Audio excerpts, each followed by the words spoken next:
Hello everybody, my name is Hawk Nightwing, the most unapologetic Defender G5 you'll ever meet, and I am officially back! Yes, at the time of recording this video, my college finals are officially over, and the first thing I decided to do upon getting off school is to set the record straight on Make Your Mark Chapter 6. You all wanted this, and therefore, you shall receive. Before we begin, if you are new here and you are not subscribed to the channel, then what are you waiting for? We analysts appear to be a dying breed at the fandom, as mindless hate videos are all the rage now. So if you like what you see here and you want to see more, then feel free to slam that like button and subscribe to the channel for more amazing funny content just like this. YouTube's algorithm works in mysterious ways. Small contributions like this make a huge difference in helping me grow. This is my review of the 6th and presumably final chapter of My Little Pony Make Your Mark.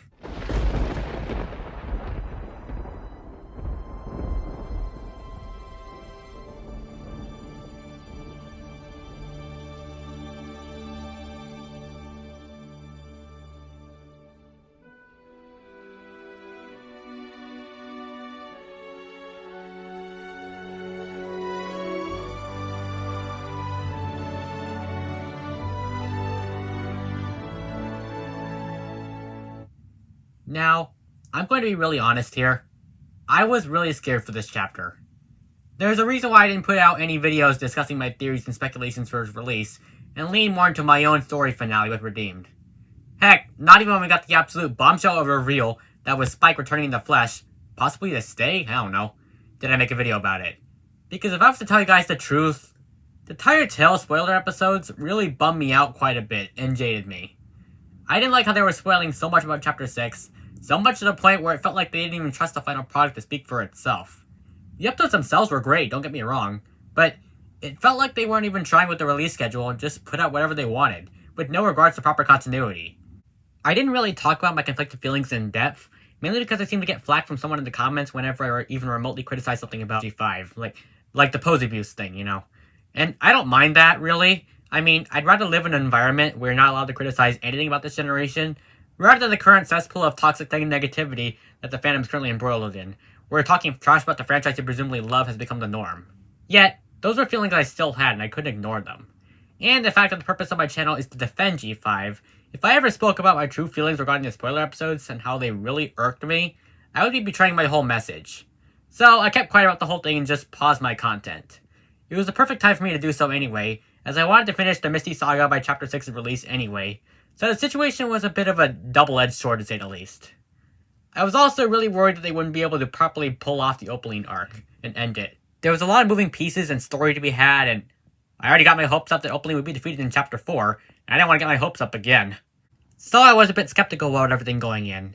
Y'all might have noticed I became a bit more critical about certain elements in recent months, and that I sorta kinda took a step back from the channel. I was feeling burnt out due to all the spoilers, and it was like my worst fears were being realized. I stopped the reviews because, well, I didn't want to get spoiled. So, I began leaning away from keeping up with things regularly until the chapter dropped and leaned more into my own finale Redeemed, the story I could trust because I wrote it. I put up my release date at the exact same time as Hasbro's, that way so if I end up being disappointed by the end result, I would still have the Misty Saga to make me satisfied. So this chapter actually had a much harder time winning me over. But, now that it's out, what do I think about what is presumably the final chapter of this show? Keyword presumably. Well, I am pleased to confirm that Chapter 6 was everything I wanted and more. Really, I was blown away by it and how much effort the staff put into it. Not only was the plot of Opaline taking over Equestria actually engaging, but the resolution actually put tears into my eyes. Finally, Sunny got to be the main protagonist and get the spotlight she deserved once more. Finally, Misty set up to Opaline and we got that big reveal. Finally, we got to see just exactly what Misty's life was like with Opaline as a filly. The story was dark and there was a feeling of hopelessness, as her favorite fire alicorn acquired all the cutie marks in the land. Misty got to have fears about facing Opaline, that I feared wasn't going to be in here, and began to question her place amongst the ponies, which was an aspect I focused heavily on in my own saga. She got to inspire the ponies and remind them what made them truly special, which is exactly what I wanted her to do as a sort of resolution to her arc. Use her own traumatic experiences to inspire others. Sunny got to fight Opaline, and the previous conversation in Chapter 2 were even referenced, with the alicorn pointing out just how much Sunny was actually like her. We got a definitive backstory as to what exactly happened to Equestria, and how that ties into the dragon's plotline. And we even got another two-parter. Man, I love these two-parters. So the story got to pan out slowly, and our characters actually got to feel the weight of the situation. The song The Magic in Us was beautiful, and I was shedding tears throughout, even singing along at the end. Yes, I still sing along to My Little Pony songs, don't judge me. And to top it all off, Opaline was actually defeated. Looks like I'm owed a couple hundred bits from a certain somebody. Not gonna say who though. And we even have a new villain teased at the end with Allure. I love this. I'm not really gonna be making dedicated analysis videos for each of these episodes, because there isn't really much to analyze in regards to character. Whereas Chapter 5 was filled to the brim with brilliant character building arcs, particularly for Misty, Chapter 6 is basically all plot. Put these episodes together into one giant file and you guys basically have a feature-length Make Your Mark movie. I do really like how the writers split the two aspects between the chapters, so it doesn't feel like we're cramming too much in. But because of that, we're going to be speedrunning through the whole chapter in this one vid, in which I point out all the stuff I love. My thoughts are going to be a bit out of order this time, as I'm basing my commentary on what I can talk the most about first, and working my way down. I bet y'all wouldn't mind a more casual vid. Let's start with the first episode of the bunch, The Isle of Scaly. I'm a villain. I'm a villain. Darling, I'm a villain. I feel like the biggest selling point of this episode is the dragons, and rightfully so, because they are so cool. I'm probably going to flack for saying this, but to hate with your opinions, I'm just going to come out and say it. I love these dragons so much more than G-Force dragons. First off, they look and walk like actual dragons, which I must commend a lot. After watching the episode, I can't go back to the Anthro 2 leg style they gave the dragons in G4. Just, why? No other mainstream interpretations of dragons make them Anthro. Why do they walk on 2 legs? Having them being on 4 legs is so much better and realistic. I know so many people are whining about how uniform the designs look in comparison to the wide variety in Friendship is Magic, but I'll gladly take these designs over FIM's designs every day of the week. Thank you very much. It's fine for baby dragons like Spike to be Anthro, but why teenagers and grown-up dragons? It makes no sense, and it's weird to see the discrepancies between generations, because G5 handles the dragons so much better. So, you can make the dragons walk like this, but not ponies? It's weird, because no other creatures in FIM have this problem, and they're on all 4s. This looks so much better from an aesthetic standpoint, because it's more realistic, as I said. So, when you look at them here, you can tell that these are dragons, and it was a smart choice for them to look like this. Also, the dragons each have distinct personalities to make them stand out from the others. Blaze is a bit standoffish at first, but she has a sympathetic side to her that doesn't make her unlikable. She's a bit like Ember in the fact that she's tough, but you also understand that she's not always like this. Lux is just adorable as all heck with her infectious enthusiasm, especially when she says this line. How can anyone hate this precious bean? And she's also very trusting of the ponies, which makes her a great foil to Blaze's more cold nature. And Fountain does have some PTSD about dungeons that's revealed later in the narrative that adds a bit to her character and makes her more complex than she'd otherwise be. And since you guys are basically waiting for me to talk about him, I will. You're on your own. Oh. You're...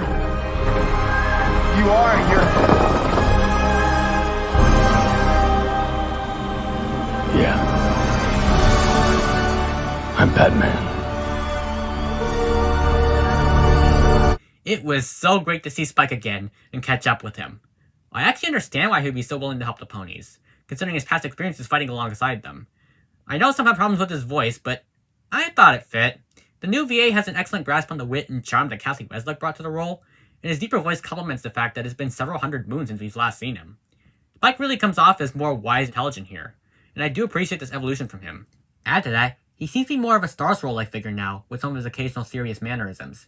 And if that's the intention behind his return from the LP staff, count me in because this version of him really won me over. What helps is that even with the slight change of personality, his charming humor certainly hasn't gone away. I was afraid he was going to be a bit more like a stoic figure like we all thought, but nope. He's still the same Spike we all know and love all these years later. And I can't help but appreciate that. And the discrepancies in locations between generations with the Dragonlands actually make sense now, because it's not the same locale. It's a whole separate island that the dragons relocated to after Opaline tried to take their magic. That clears up a major complaint I had with how the place looked in family trees. The forested location actually makes sense now, considering it's a different island that wasn't terraformed because the dragons were forced into slumber. I like how the backstory was told by those wood carvings in the cave, and the new throne looks so much better. Certainly so much better than how nothing the pile of rocks looked in FIM.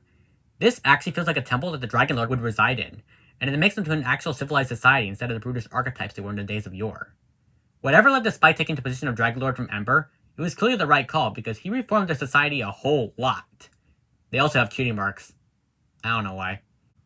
Now admittedly, we are missing the Bloodstone Scepter, and I wonder what happened to it. Baby dragons don't need to be the Dragon Lord anymore? I wonder what replaced it. And what exactly happened to Ember? I don't think it's a big deal, as I don't think everything from G4 to G5 needs to be explained, unlike most people, but a throwaway line would have been nice. Speaking of throwaway lines, did Spike just confirm that the loss of magic and tribe separating wasn't Twilight's fault? You lost magic? All by yourself?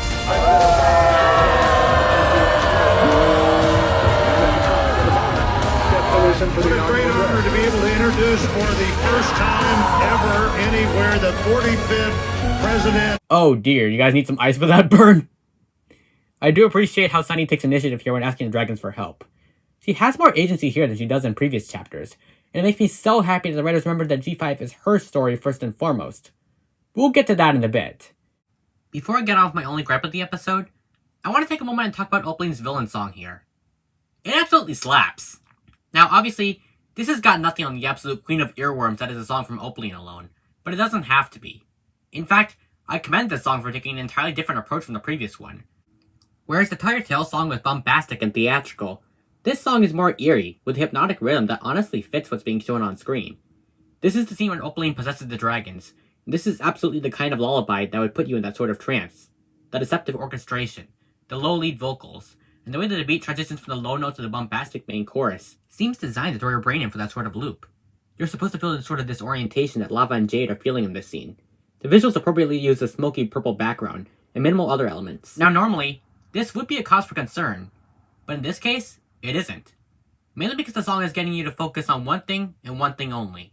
Opaline. She's in the center of it all, and she's slowly getting inside your mind, infecting you with her thoughts, until you can see nothing but her. The lyrics are admittedly nothing special, but they fit Opling's personality to a T. She knows what she is doing is wrong, she knows she's the villain, but ultimately, she doesn't care. All she wants is power, and she doesn't care about anyone but herself.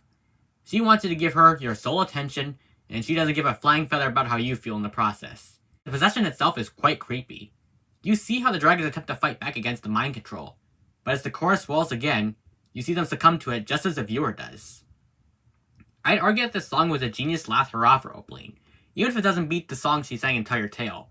That one was all about showing how vain and self-absorbed she was during her alone time, whereas this song was all about her being on a mission and crushing all who dare get in her way. Now, admittedly, Misty and Pip have little to do aside from trying to fix the mirror stream, but I'm not really going to knock points off the episode for that, considering they have a lot more to do later in the grander narrative. If I was to present one nitpick of the episode, though, to be fair, it's the fact that the characters basically just abandoned the mirror stream on the island and it's never brought up again. Like, what? You guys know you need that for transportation afterwards, right? And it's never explained how they managed to fix it up. And please don't tell me they can just use the portals to go places now, because that's clearly not what happens. The mirror stream somehow got fixed off screen since it's back in action come Labyrinth. Did they find some alternative fueling method? Did the fact that Opling get defeated somehow restore it back to life? How did they even go back to Dragonlands to retrieve it? It got discarded like it was worth nothing, and it never gets brought up again. Thanks. This is frustrating because I want to believe they don't need to ship anymore and they could just use the new Together trees to travel places, but if we were to put this episode before Labyrinth, like it was supposed to be released as in the first place before someone messed that up big time with their release schedule, You're fired! then that just creates a huge plot hole. But I'm going to be fair and say that not everything like this needs an explanation. It's in the same vein as how did the main six and Capper get home so fast in 2017 movie without any form of transportation? You just gotta buy into it. It's not the most coherent form of storytelling between shows, but let's be real here. Tired Tale lost any form of coherency when it decided to churn out these spoiler episodes to the detriment of the overall narrative, which is definitely infuriating me as I love both shows, and it hurts to see the hate them get more ammo like this. So I can excuse it this time. But if we are getting more making more content in the future, then I would strongly suggest that the staff behind Tired Tale do us all a favor and not spoil stuff like the mirror stream coming back with no explanation, as that just raises more questions than it answers. Please. Let both shows do their thing, and don't try and catch the YouTube audience up until after the chapters are released, as knowing what's going to happen before it does really does put a damper on the enjoyment factor. Now that I know the mirror stream just comes back later on in Tired Tale, the fact we don't see the main five fix it is really the only gigantic flaw with the episode. But even despite that, this was a solidly enjoyable start to the chapter. If you're willing to overlook this one issue, then we might actually have a strong foundation for the finale. The ancient alliance between dragons and ponies are rekindled, and they're flying off to save Equestria. I know the structure for it is kind of weird, as there's only one involved A-plot here, but if you think about it as having a more movie-like structure, and this being the first part actually makes more sense in the grander narrative. This is another thing that I have to commend about Making Mark, as all the episodes flow together very seamlessly and smoothly. Each episode is required viewing, and it makes watching the whole show very enjoyable. I'll get to the impressive continuity in the conclusion segment, but until then, on to the next episode.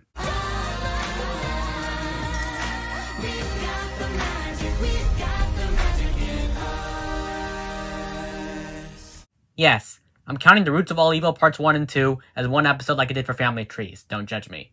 Oh boy, is there a lot to talk about. I think that this finale beats out the ending of The End as my favorite MLP finale. Not only did the characters have more to do than FIM's outing, but they also put up more of a fight. In the former, the fighting seemed rushed and it didn't feel like everyone had a big role to play.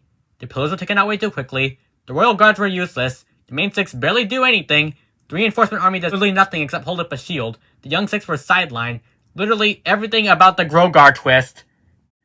But in this episode, I have nothing but praise for it. The story was engaging and kept you on your toes. There was actual stakes and a feeling of despair throughout. It actually felt like our characters were losing everything, that there was a feeling of hell on Earth. The Together trees when corrupted are scary, and it makes sense that the roots are what takes the cutie marks away. Each time that happened, you could feel how hopeless things were getting. Opaline was on her A game here. I loved everything about how ruthless she was here. I think this was the version we needed of more throughout the show. I'll always defend how she was handled throughout the rest of the show to the day I die, but if you were, like me, arguing with some hack about how Opaline is a good villain, show them these episodes and missing the mark, and they'll clam up instantly. She was taking cutie marks left and right, and she showed no mercy doing it. Not to mention, she's always one step ahead of our heroes every step of the way. Spike goes in with his crew to take the Dragonstone. Haha, you fell into my trap. I'm gonna put a spell on you. Pip tries to distract her with singing.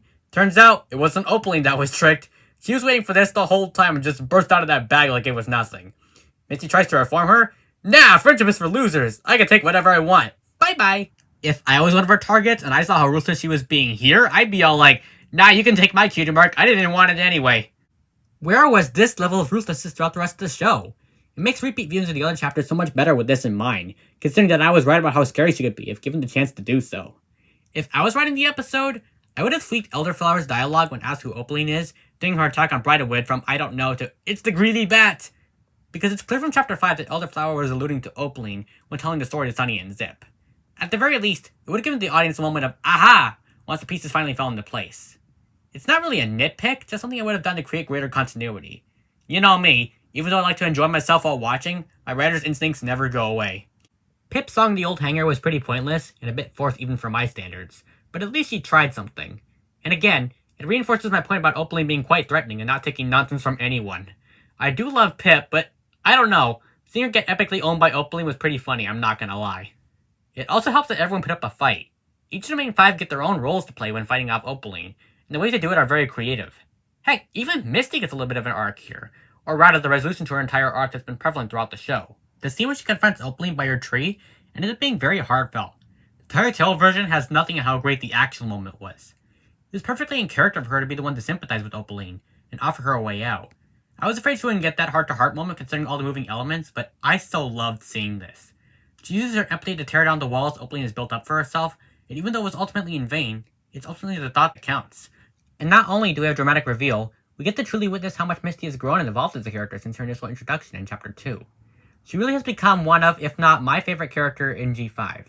Right now, she and Sunny are neck and neck for the title of Best Pony. Not only that, but she also has another great moment when each of the cutie marks vanish, and she has a moment of conflict where she blames herself for everything that's happened. As someone who wrote about this arc extensively in my own series, watching it play out like a full-on character moment was awesome to see. And to see she and Sunny talk about it was pretty emotional. These two characters have the most depth out of anyone, and it makes the perfect pairing for a scene like this. The only missed opportunity I see is that Alfredo should have been let in on the secret. Like, the whole father-daughter thing that was executed brilliantly in Chapter 5 was done dirty here, and we should have at least gotten a mention of it throughout this arc. It's a nitpick, sure, but one I feel like, if resolved, could have actually complemented the little character arc she was given throughout this batch of episodes. What makes this up for me, though, is how she inspires others. That little speech she gave to the ponies of Maritime Bay, about what actually makes them special is what's on the inside, was absolutely beautiful, and exactly what I imagined the resolution to her arc being. She can use her past trauma to empathize and relate to others, as well as inspire them to be their best selves. It's so great to see this evolution from her, and while I wish she did a bit more, this was ultimately the ending she deserved. She's finally standing up to her past and not letting it define her. She's an entirely different pony now. she has the support of her friends by her side. Spike and the Dragon still get a role to play as well. In fact, they're the only reason the ponies even won the battle to begin with. To all of you saying that Spike was ultimately useless and had nothing to do, I'm gonna make you think again. The battle was always gonna be won by our new core cast anyway, as the story's about the next generation, but the whole point of their plotline was rekindling that old alliance after so many moons, which was crucial to the final fight. After all, Spike took initiative when he took Sparky with him to the castle. If it wasn't for Spike's choosing to strike out on his own with his team, Sparky would have never been able to access the Dragonstone and help save the day by purifying Opaline's tree. If you remember, it was Spike who transported out of that bubble using his dragon fire, when the rainbow necklace distracted Opaline. So if we keep that in mind, the dragons were really the only reason why our characters were able to win the battle the way they did. The unity of the ponies could only do so much as they were outside. Ultimately, Spike was very important to this final arc, and it does irk me that certain people don't realize this.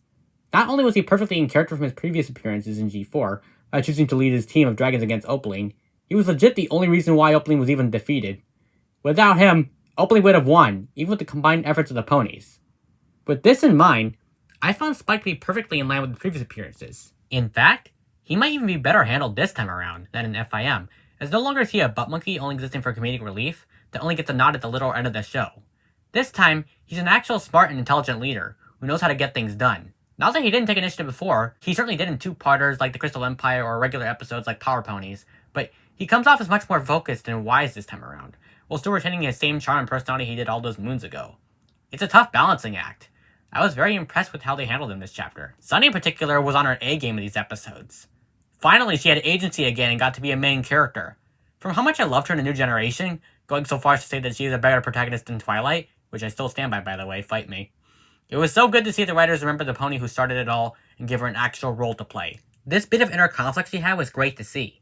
When she and Misty were speaking near the Unity Crystals, and Sunny made a call back to her I just make things worse moment in New Generation.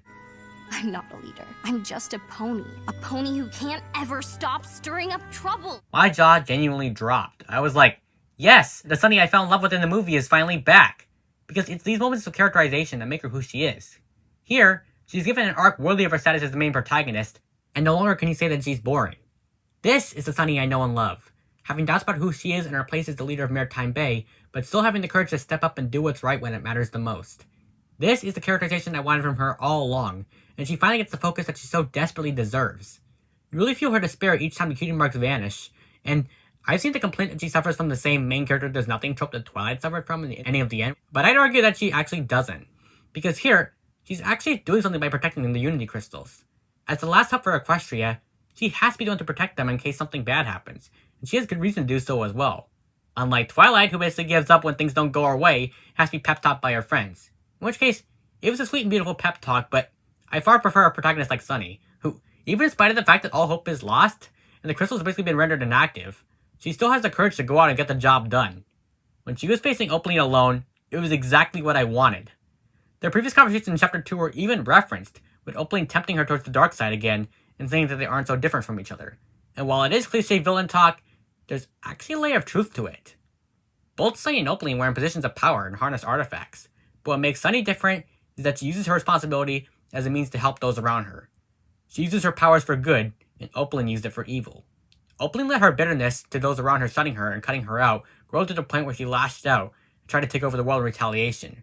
Whereas Sunny faced a similar upbringing, but thanks to finding friendship and proving the town wrong, she has a supportive environment that allows her to be herself. It's almost scary to think how different things might have been if Sunny was never accepted by the ponies of Maritime Bay again, if she failed in her quest in the movie and never found that third crystal. With no proof to back up her claims and feeling more foolish than she ever had before, it's likely she would become some pony akin to Tempest Shadow, a pony driven by a rage and a desire to be whole but never finding it. So the parallels between Sunny and Opaline are interesting, and I wish it was explored more in depth. I hate seeing people write off this statement like, oh, this doesn't work, because Sunny didn't do anything, Zip did more than her, wah! You all know full well what this scene really means. I refuse to believe you're that stupid that you didn't pay attention to what was literally being shown to you on screen. You stupid. They're not. So they fight, and Opaline takes Sunny's cutie mark, and I just gotta admire Jenna Warren's voice acting here. She really sells Sunny's fear here with this line, and at the end, Harksness, yeah, that's how you say it, goes harder than she ever has before as Opaline, really hamming up the triumphant monologue as the crystals shatter and every protection spell disappears. The world is hers now, and there's nothing any pony or any creature can do about it. Or so she thinks. Because just when all hope seems lost, this happens.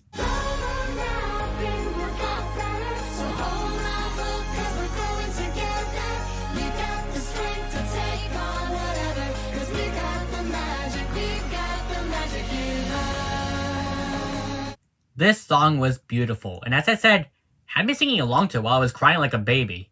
And the fact that Seashell's the one that starts it really surprised me. Not only that, but it actually works.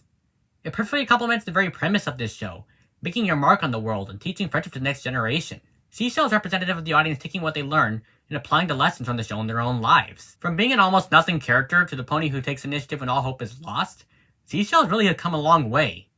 I didn't think they would actually do this, but Luna Almighty, they pulled it off. Of all the characters to give the first step to, the Pipsqueaks were the perfect choice. They started off as fans, and now they've become leaders, in a way. Everything about the scene is perfect. From the utter despair, to Sunny's speech to Opaline, from the slightly muffled chorus giving Sunny hope as it slowly rises in intensity, to all the ponies joining along and truly uniting as one all across Equestria, to the rainbow enveloping Opaline, to Sparky being the true hero, and the way the chorus complements what's going on screen is just epic. I was actually cheering as Opaline was enveloped in the rainbow of light, and Sparky activates the roots of the tree. Speaking of which, Sparky got to be the hero at the end. All you Sparky haters are probably eating your words right now. I always knew there was something special about Sparky since the moment he was introduced, and it appears that he's a chosen one or something, considering how rare his transformation fire seems to be. So because of that, it looks like I was right again? One of you haters gonna learn. I was right about this show from the very start. How many victory laps are you gonna take around the track, Blueberry? I'll keep running till they turn out the lights. I just love the song. It's heartfelt and sincere, with a melancholic beat at first that transitions to a more hopeful and optimistic main chorus. It's the most perfect resolution that I could think of, bringing every pony together in harmony and purifying the Together trees with the magic of their friendship. Each one. Earth ponies, unicorns, and Pegasi, each with their own trees. And even Opaline's tree gets purified. It shouldn't be possible for a song to be this beautiful and thematically poetic. I think I've just found my new favorite American Mark song since Portrait Day, and it's going to be one that I'll be humming and singing for a very long time. What a perfect way to end the battle.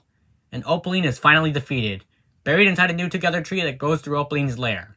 Her greed and insatiable lust for power is what ultimately destroys her, and she gets to forever think what she had lost, and what she could have had she not gone down the path of darkness. Can I just mention how dark Opaline's defeat actually was? She's literally trapped within the roots of the tree forever, completely conscious and unable to do anything to get herself free. Like, jeez. Most villains either get reformed or meet merciful ends, but Opaline? Yeah, no, you're trapped inside a tree forever and you'll never have any food or water ever again. Oh my goodness. Is it bad that I kinda feel awful for her now? Maybe not, but still. Hasbro hasn't lost their dark side when it comes to defeating villains, and I for one gotta appreciate that. I can only imagine how Allure is gonna be defeated. And you know what I love most about the ending? It's the end of Sparky's plotline. After teasing the possibility of him getting separated from Hitch and family trees, we finally get the payoff here, and it's just so emotional. And he said his first word! I just didn't catch that on first viewing.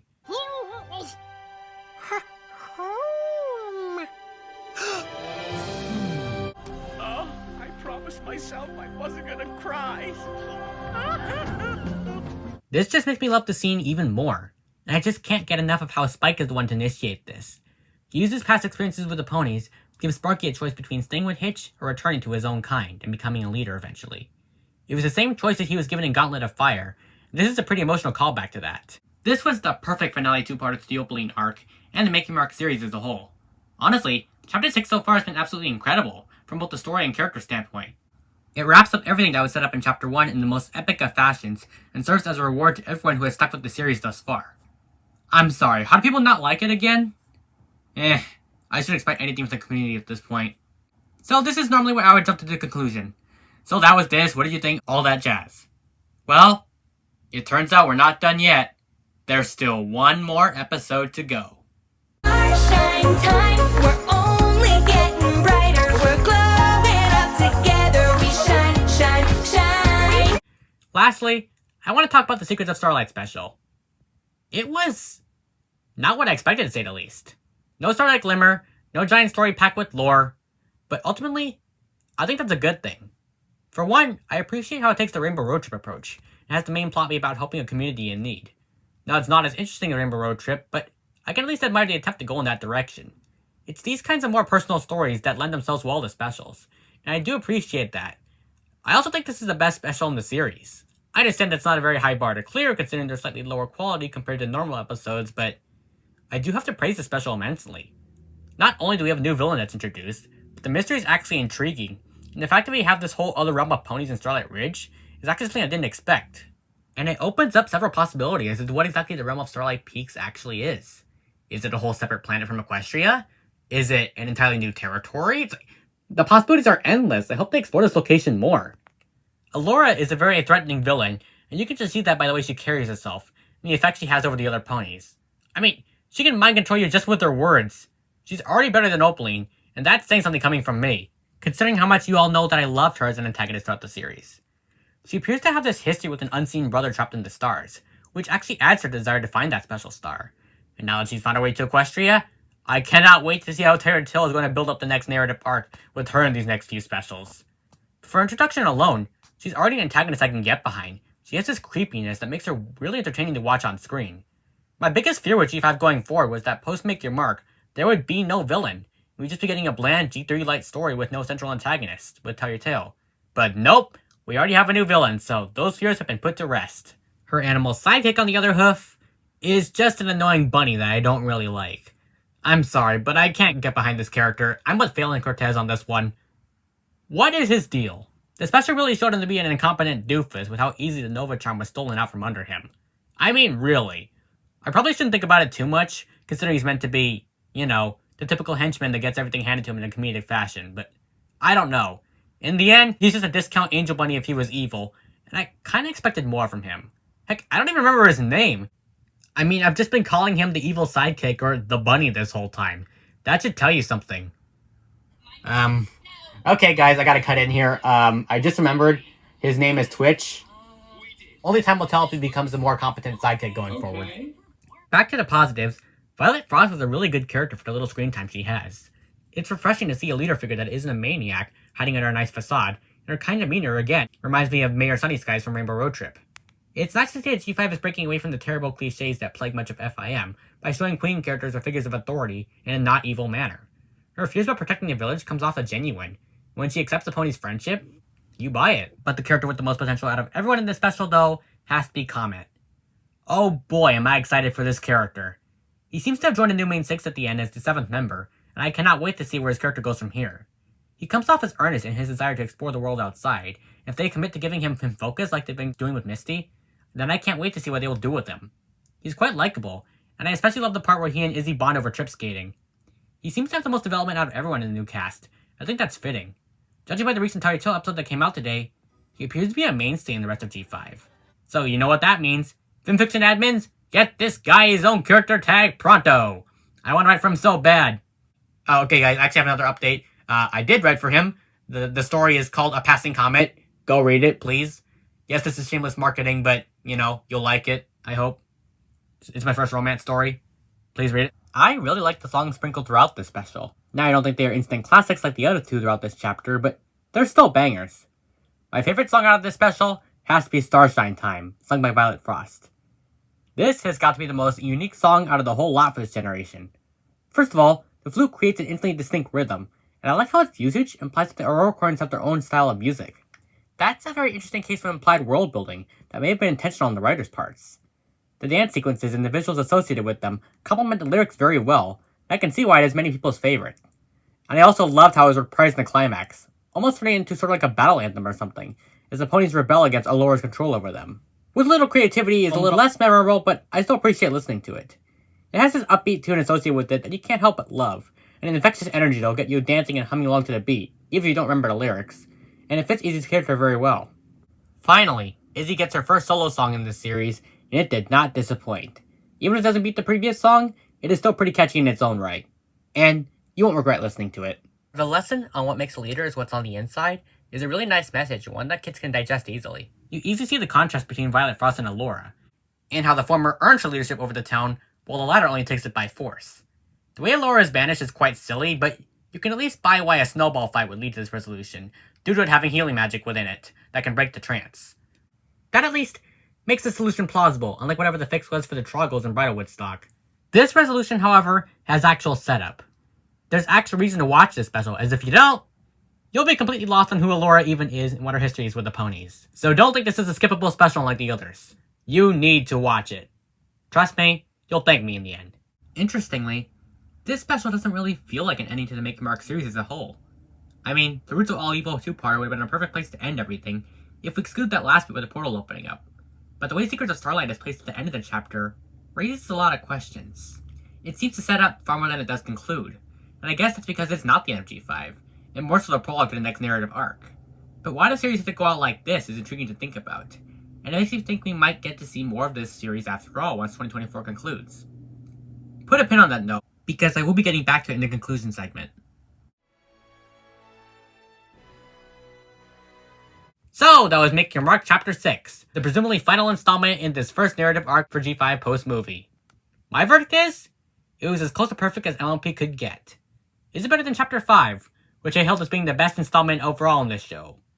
Well, in a way it isn't, in a way it is. It isn't as good because Chapter 5 at least had a tighter focus on the themes of found family and reconciling grief, which I could relate to a lot more. But on the other hoof, it is better because the whole thing was one big arc that picked up from episode to episode. This is how it's done. This is how you do it. My faith in G5 has been officially restored, and I actually feel that passion again. I actually feel that spark once more that the other chapters gave me, and especially Chapter 5. Chapter 6 is what happens when you take all the needless hate this generation has gotten, and just say, everyone keeps telling me how my story is supposed to go. Nah, I'm gonna do my own thing. In season form. I think I'm ready to return to the channel and finish what I started so many months ago.